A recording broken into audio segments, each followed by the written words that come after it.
DEI has been one of the latest of the many annoying obsessions of the conservative right, and in the past year there's been a fair amount of videos of plane malfunctions and shitty plane conditions. Of course, in a very logical fashion, everybody blamed imaginary woke female POC interns instead of thinking it was just rushed quality control. As more information comes out about Boeing, the more I'm convinced that the discourse around DEI shifted blame away from corporate mismanagement and onto minorities and women, thereby allowing the company to avoid accountability for its shortcomings and PR nightmares. Amidst the challenges posed by the COVID-19 pandemic, Boeing faced a double blow as demand for air travel plummeted, exacerbating the financial strain already caused by the Boeing 737 MAX crashes in 2018 and 2019. In response to these circumstances, the US government provided Boeing with a bailout package. This bailout aimed to support Boeing's operations and safeguard jobs within the aerospace industry, which isn't a bad thing. However, Boeing, being a prominent player in the aerospace industry, faced significant criticism following the two fatal crashes and the grounding of the aircraft worldwide. Recently, it even came out that Boeing violated a settlement that allowed the company to avoid criminal prosecution after two deadly crashes involving its 737 MAX aircraft more than 5 years ago. Why did Boeing even have an immunity deal with the US government?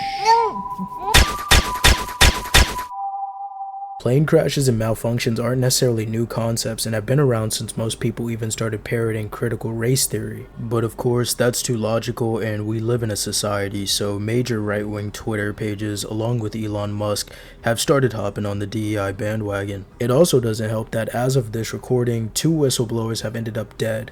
One by suicide and one by a bacterial infection. Both were whistleblowers in the case against Boeing.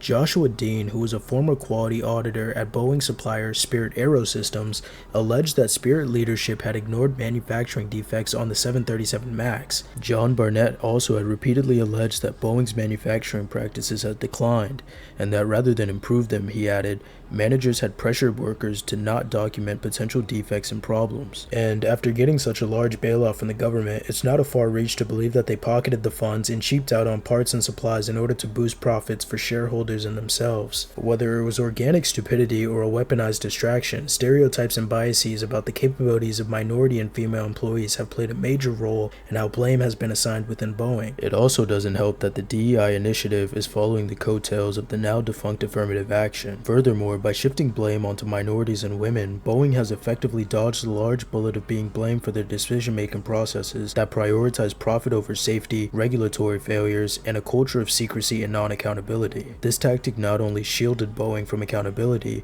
but also perpetuated harmful stereotypes and undermined the credibility of DEI initiatives within the company, which may actually be well-meaning. I personally think it does more damage and puts an asterisk next to people who get hired that are minorities or women, but of course you can't just blame every fuck up on minorities and women. And especially now that these whistleblowers have come out and exposed Boeing's carelessness and prioritization of profit, I've been seeing a lot of pages kind of die down on dying on this DEI hill, when they could have arrived at that conclusion quicker if they had class consciousness and didn't let their bigotry get in the way. So anyways, if you got this far, thank you for watching, and I'll catch you guys in my next video.